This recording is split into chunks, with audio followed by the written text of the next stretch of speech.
Mm-hmm. Perfect. Thank you.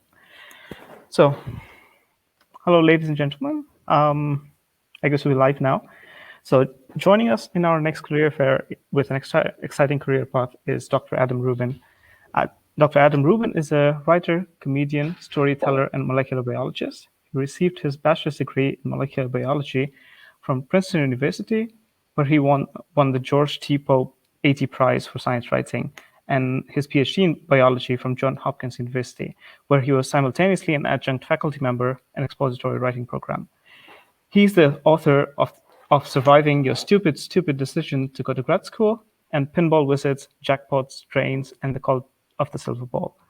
Adam has written the monthly science humor column Experimental Errors for Science Careers since 2010.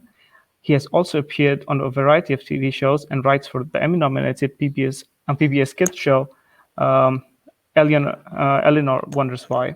In his talk today, Adam will discuss quote-unquote alternative science careers and why it is dangerous to put alternative inside quotation marks. So, without much ado, everyone, Dr. Adam Ruben. Great. Thank you very much. I really appreciate you guys having me here today.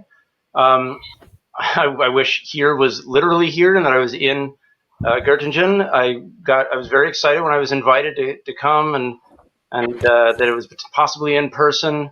Before the pandemic, I was traveling around to give talks like this frequently, and ever since then, this is my Göttingen. This is my basement. So that's as far as I've gone. I gave a talk. I get invited to go to New Mexico and give a talk, and New Mexico is still this very seat in my basement. So it's all it's a bunch of crap now, but that's the world we live in, and hopefully things will get better. So anyway, on with it. Let me share my screen.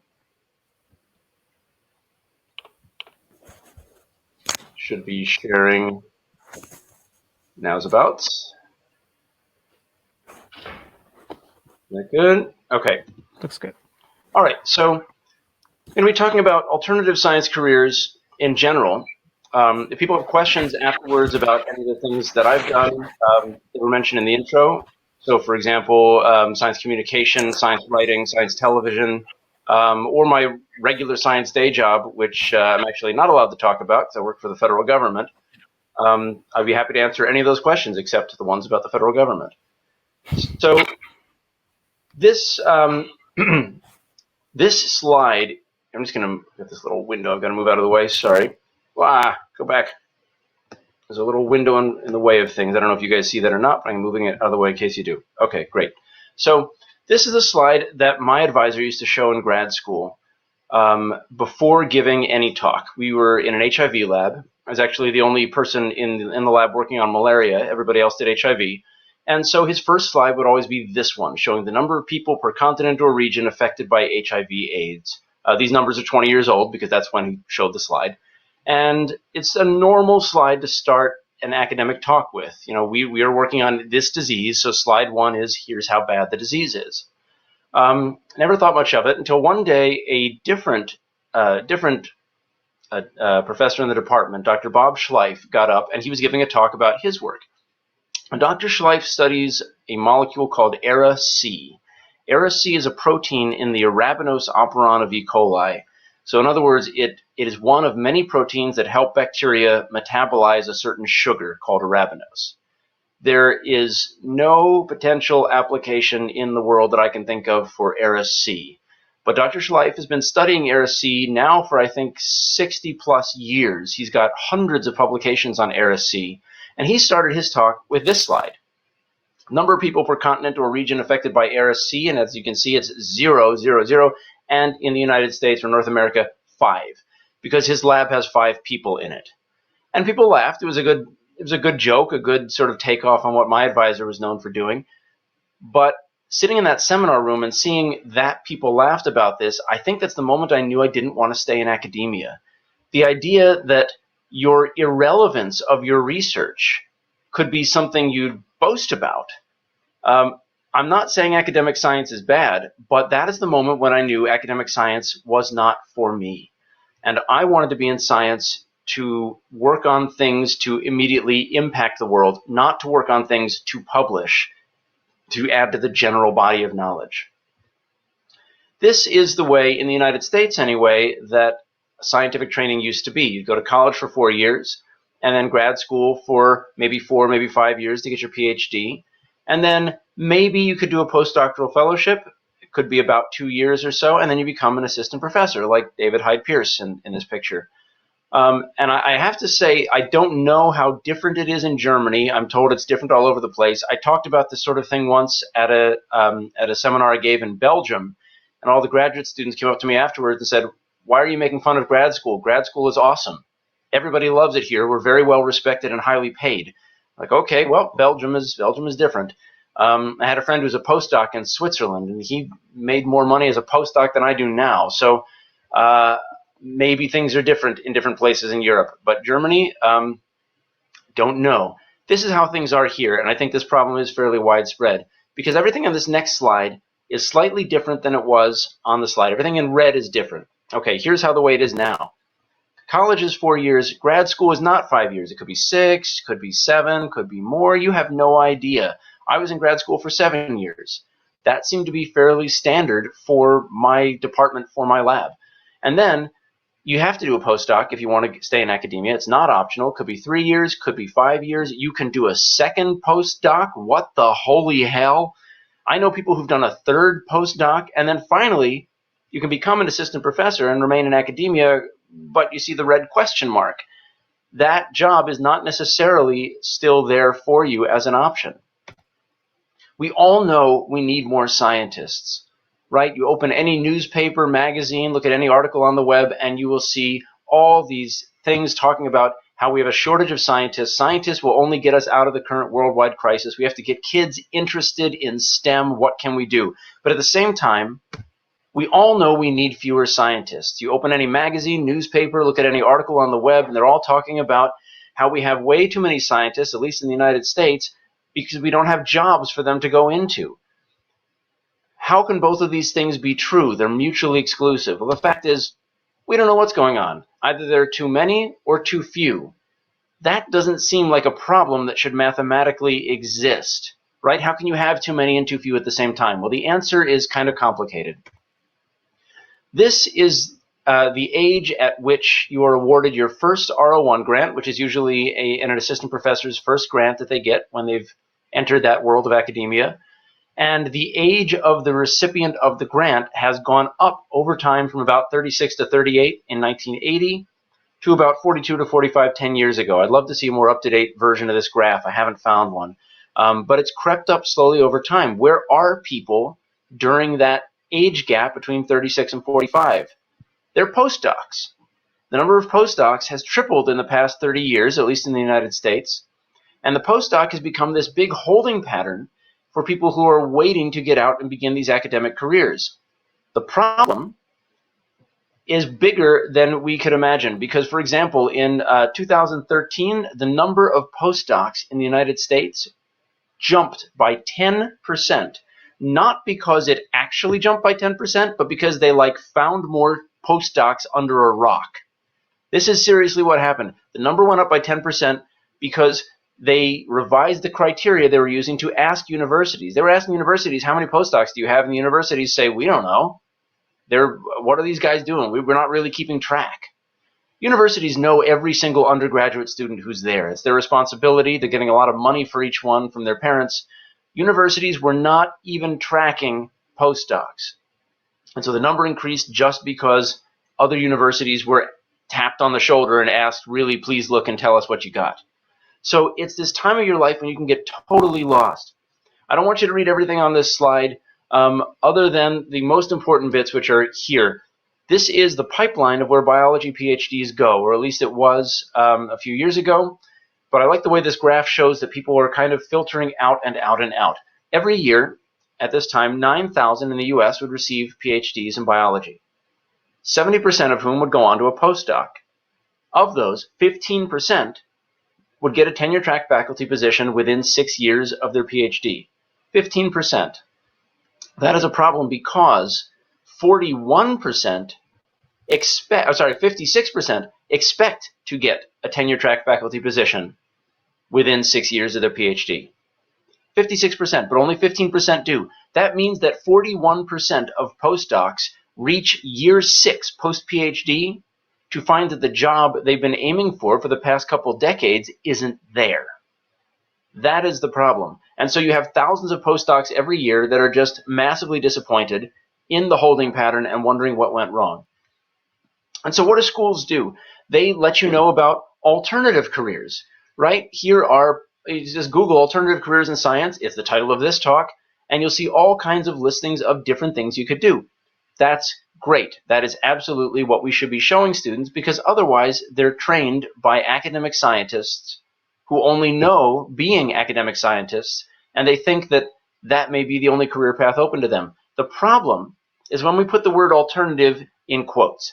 The way a lot of these sites and a lot of these seminars present alternative careers is that these are, well, they're alternative careers. Alternative like Alanis Morissette music. No, alternative like, if you can't cut it, if you don't think you can really make it, if you get to age 40 and you're just not able to get that tenure track faculty position, you could slip out the back door and get an alternative career. That is the problem. These are presented as quote-unquote alternative when, in fact, they are completely legitimate, valid, good careers that are just as good as tenure-track professorship.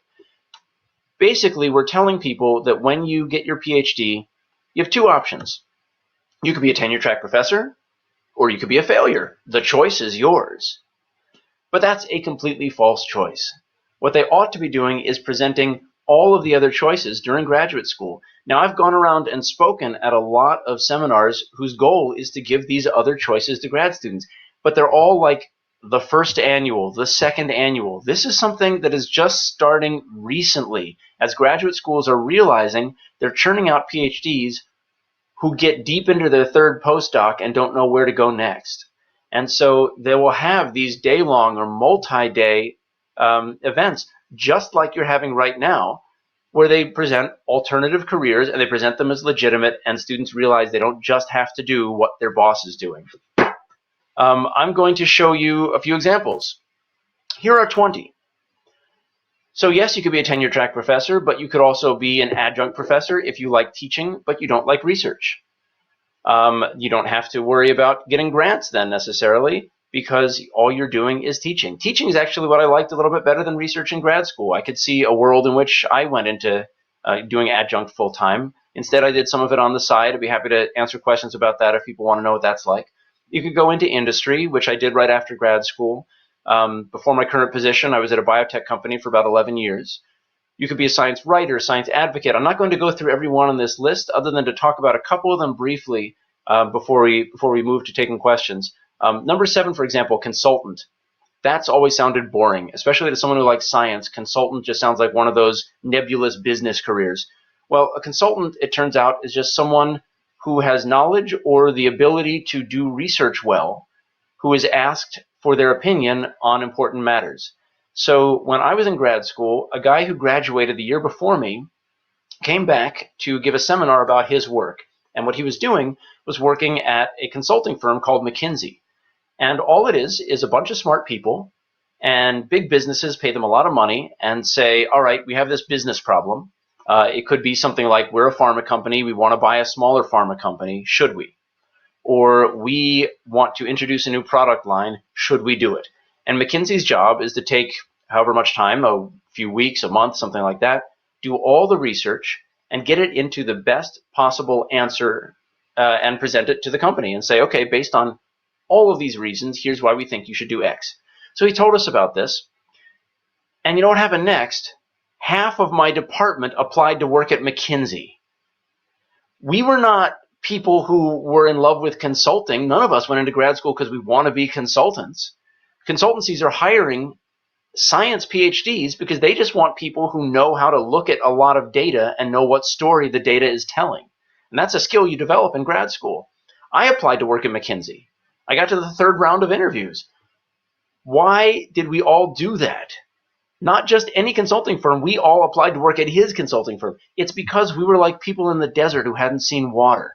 All we saw was postdoc, assistant professor. That's our future. We never saw that there was anything else. And so one guy comes in gives us an hour-long seminar about McKinsey, and we all apply to McKinsey. Science policy, law. I know people who got their PhD and then got a law degree and are now doing something related to patent law. You can teach outside of colleges. There are fancy high schools where they will pay you a lot of money with a PhD to teach a normal high school course to fancy children. What else? Science communication, librarian, entrepreneurship, venture capital. Those are people with a lot of money want to invest that money in some sort of science business. But they would rather have a bunch of smart scientists sitting around deciding whether that business sounds good or whether their results really sound like they're overblown and not promising. They need scientists to sit on venture capital boards and decide what gets invested in. So these are not just things that you can do and darn it, I got that PhD and I must have wasted those years. These are all things that basically require a PhD, where a PhD really helps you. And so they're not just consolation prizes, they're actual careers. Number 17, academic administration. I have a friend who got her PhD and then became a dean. They need deans. They need deans who are familiar with the way a university runs. What else? Editing of articles for scientific trade publications and for mainstream publications, public relations, science museums. Here's 15 more. Just really quickly, I'm just looking, I've got 4 minutes left, and then I'll take questions. But they need scientists to write textbooks. Number 22 is interesting. I have a friend who got her PhD in chemistry. Now she works for a company in New Jersey where they write the scripts for videos used to train salespeople to sell chemical equipment. So let's say, for example, there's a company that makes a spectrophotometer. They want their salespeople to go out and sell the spectrophotometer. The salespeople may not understand that much about what a spectrophotometer is, how it works. So my friend's job is to write the scripts for these videos that they film, and they send the salespeople these videos saying, okay, in the next several hours, you will learn the basics of how the spectrophotometer works and how you can sell it to your customers. That's a job. Never knew that job existed. But that job relies on my friend knowing exactly how a spectrophotometer works and having used one in the lab for many years. Professional societies are always looking for people to help edit their trade publications. Tutoring. I leave tutoring in here. You can tutor through a company or privately. I leave this in here because I want to make one more point as strongly as possible, which is I had a student once ask me, I'm a postdoc now and I want to go into science communication. How do I make that leap? And what I told her was, don't make the leap. Stop thinking of it as a leap. Something like science communication is something you don't have to leap to do. You don't have to cut ties and go from one to the other. It's something you can start doing today. A lot of the things on this list are things you can start doing today if you want to on the side. Tutoring. Put yourself on whatever the German equivalent is of Craigslist, saying, I can tutor your kid in science. And you can find clients that way. It's the same thing with things like science writing. You can submit things to different publications. Your university publication has a lower bar than something like a major newspaper. You can just put things up on your own blog. All of these are things you can start. Science outreach, science communication. I contacted my kids' kindergarten back when one of them was in kindergarten and said, can I just bring in some liquid nitrogen and do a show for the kids? Sure. A lot of these are not necessarily going to lead to another career, but they might. By doing something like this on the side, if the person who asked me about jumping into science communication suddenly started writing a few articles and realized she hated it, then she knows not to cut ties to her postdoc. If she did it and realized she loved it, then she would know how to keep going and doing it. And you can do more than one thing at once. Sometimes you have to hide it from your advisor. That's a whole separate story. But in my opinion, you're allowed to do whatever you want on your own time. And if what you want to do is a little piece of a second career, that's fine. You have my permission to do it. So film consulting, number 28, they need scientists to tell them how to make films to check the science in films so you don't end up with really bad films about science, like the Transformers franchise. Mm-hmm. And what else? You can start your own company. Surprisingly, I always thought you needed an idea to start your own company. You don't. There are actually a lot of people out there with ideas who just don't feel like doing the legwork to start a company. They need to partner with someone who will work on bringing their thing into fruition. You can run for elected office. There's a group called 314 Action, whose goal is to get scientists into elected office, and that's Congress all the way down to local school boards. Again, Germany, I have no idea how you do things, so that may not apply to you, but that exists. That's there. Run for elected office in America. We could use some help. What else? Number 35, last one before we take questions. Just wanted to say that I added this because I gave this talk a few months ago, and someone said that's not on your list, you should add it. I never knew what that was. Turns out they need people who know science to show up in court and explain the science behind what they're talking about in court to the jury. Let's say the jury has to decide something based on DNA evidence. They get an expert witness who gets paid to go in and communicate what DNA evidence is and what it means to the jury. That's a job. I never knew that that was a thing at all. And then as soon as I mentioned it, my father-in-law, who's a scientist, said, oh yeah, I've done that many times. He's a biologist who uses biology to conserve paintings. And so he's been an expert witness in trials that have to do something with the antiquity of a painting, and he will talk about the legitimacy of a painting, and this one can't be authentic because of X, Y, and Z. We've carbon dated this object to this age. So that's a thing, and that's a thing that you can do on the side as well. So I've hit the end of my 20 minutes. I just want to show you the way that it can be. You go to college, then grad school, and then in grad school you learn about all the different careers you could go to, and you are presented them as legitimate, which is exactly what I think this whole Horizons series is doing today for you, which is wonderful. And then afterwards you can become one of many of a number of things. Thank you very much. I'll gladly take any questions that people have. Thank you very much for the wonderful talk, Adam. Yeah, I must say, even though the talk was unorthodox, it was unorthodox for a good reason. So we have a number of questions here. I'm not sure if we'll have time to go through all of them, but I will basically read through the most voted ones. Sure. So Yulia Terashenko asked, how does one deal with the feeling of downgrade when changing to a job outside of academia, especially when it comes to your own expectations that eventually did not equal reality? That's a great question. I struggle with that all the time because I went out of I told you in that first slide that I knew I didn't want to be in academia, but I didn't tell you that it wasn't easy, because I'm looking around, and anytime they want, even just in the news, when they want someone's opinion on the pandemic or on some major science matter, they'll go to so and so from such and such university. And I'm realizing that the academics get to be the authorities of things. They're never going to pull in someone from a biotech company to talk about it, or a journalist or whatever. So I've struggled with that too, feeling like I shut the door to a place that is the pinnacle. And I think that's just completely wrong. I saw a great talk when I spoke at a university in Ireland where someone presented what she considered to be the 10 types of scientists.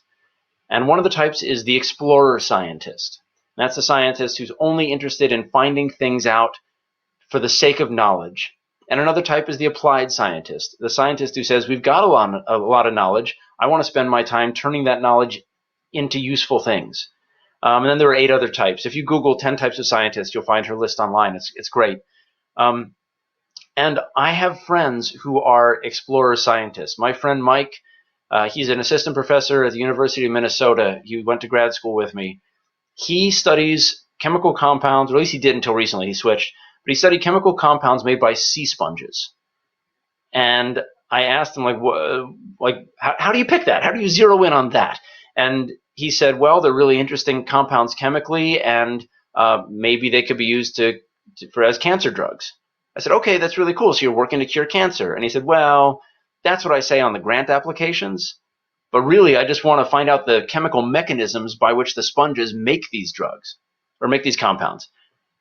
Mike is an explorer scientist. He is someone who should be in academia. He happily works 80 hours a week in the lab to try to figure out how these sponges make these compounds.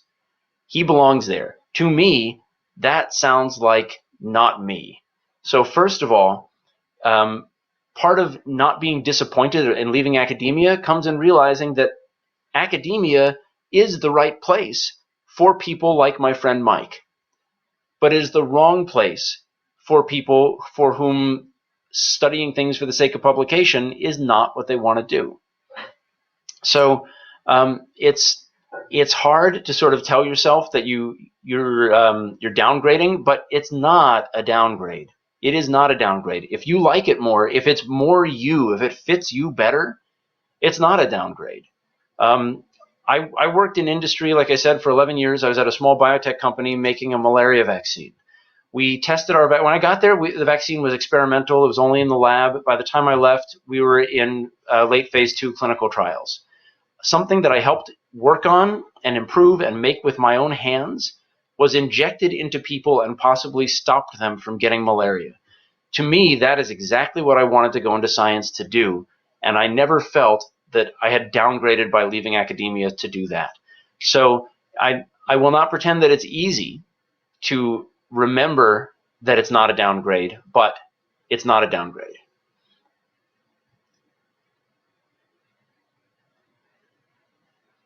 Oh, you're muted, Arjun.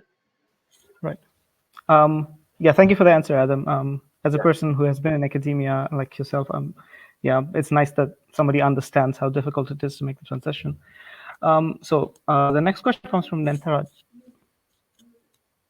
Oh, the next question comes from Nentara Jain, who asks, does the subject of the PhD affect any of these alternative career choices, or is that completely inconsequential? Yeah, another good question. So it depends on what the career is. So, for example, my friend who has to know spectrophotometers inside and out, her PhD has to be something where she's got familiarity with spectrophotometers. But using a PhD to go into consulting, for example, no, they were looking for any science PhDs who showed that they could look at data, figure out what story the data were telling, and then put it all into a cohesive presentation. In fact, they said, if we hire you, we will send you for a mini Master's in Business Administration weekend, or not weekend, like a 6-week course where they will teach you the equivalent of the business stuff in 6 weeks. Their thinking is we can teach the business stuff. We can't teach that innate scientific analysis. So we want people coming in with that. So for them, no, it didn't matter. For other things, it might. I mean, if you're a biology PhD and you want to go into science communication and start writing about space, well, it doesn't matter if you have a biology PhD as long as you know a lot about space. But if you don't know a lot about space, well, you may not have as strong of an in. That said, if it's a mainstream publication, you just need to know more about space than a non-PhD reporter would. You're learning it as you go. In fact, that helps many times for me conveying scientific concepts. If I don't know them very well and I'm asking someone about them, I keep asking until I get it, which means I start to figure out which questions to ask. So it helps for that. The next question comes from Sarah Yamos. She asks, how do you find the courage to seek out unusual alternative careers without knowing whether it will work out? Yeah, that's an interesting question. You don't know if it's going to work out, of course, but what's the worst that happens? The worst that happens is that it doesn't work out. The very first time, this is not exactly science, not at all, in fact, but the very first time I did stand-up comedy off campus, I did it. This was in summer of 1999, and I had no idea where to go to do this. Someone said the words open mic nights, so I knew I had to look for an open mic night. And long story short, I found an open mic night at a place called the Race Car Cafe and Comedy Club in Mulligan, New Jersey. And it turned out they call it And Comedy Club because once a month they have a comedy show, but this was not that night. So I just called them and said, do you have open mic nights? They said yes. Turns out what they meant was for guitar or something. There's a band playing. When the band goes on break, it's open mic. So I got there. There were 8 people in the whole restaurant. The band went on break, and I got up to the microphone, started telling my jokes, and no one was here to hear that. They were just there to eat dinner with maybe a band in the background. So it wasn't like it was booing. It was just as though I wasn't there, and it was the longest 10 minutes of my life. just speaking into this microphone while no one reacted. So not only was I not entertaining them, I was actively bothering them. So driving away from it that night, I had exactly this thought. I thought, that was horrible. That was so embarrassing. I never want to go through this again. In fact, at the end, the waitress came up to me and handed me 2 slips of paper and said, we're having a real comedy show next month. Here are 2 tickets. You should come watch. Like, and I, it was to many of you that may be the most mortifying possible thing too, and it was to me, especially because I enjoyed this, and then I got up there and enjoyed nothing. But driving home, I had this thought, wait a minute. You could say, I never want to do this again, or you could say, all right, that didn't work, but now I know where the bottom is. I've had the worst possible experience. I survived. I'm driving away. It's never going to be worse than that. So that is where one can sometimes get the courage to try these other things. The worst that happens is you go and try one of these things and it doesn't work. But like I said, you don't have to sever ties to your current path to try things on the side. Are you interested in teaching? Great. There are things you can do right now without having to become a teacher. Right? Are you interested in, you can volunteer to, I mean, these are all things you could do before the pandemic. I don't know what they're doing now, but you could volunteer to judge science fairs. You can volunteer to come talk to kids. You can, like I said, write things and post them online. I wrote a book review for the Quarterly Review of Biology. They want scientists to review mainstream books about science. I got paid nothing. But now I have this one, I figured I was going to read a book anyway, so if I get a free book and I just have to spend a few hours writing about it, could be fun. So these are all things you can do. They're always looking for people to do that. So look for opportunities like that. Make your own opportunities. You never know what will lead somewhere. Most things will lead nowhere. And so try to do as many things as you possibly can. Because you go judge science fairs and it's fun, but it doesn't become a career. Cool, great. You still had fun. You still learned something. Yeah, I think that's all the questions we have time for now, but we can quickly switch over to the speed dating session, and we can continue with our discussions there. Okay, great. Is that a separate link? Sorry, or do I stay in this? Stay in the window? So yeah, we stay in the window, and we will provide you with a separate link and also the participants, and we'll move over there, and I'll quickly explain. Okay, send me an email. I'll go there right now. Yeah, perfect. All right, great. Thanks.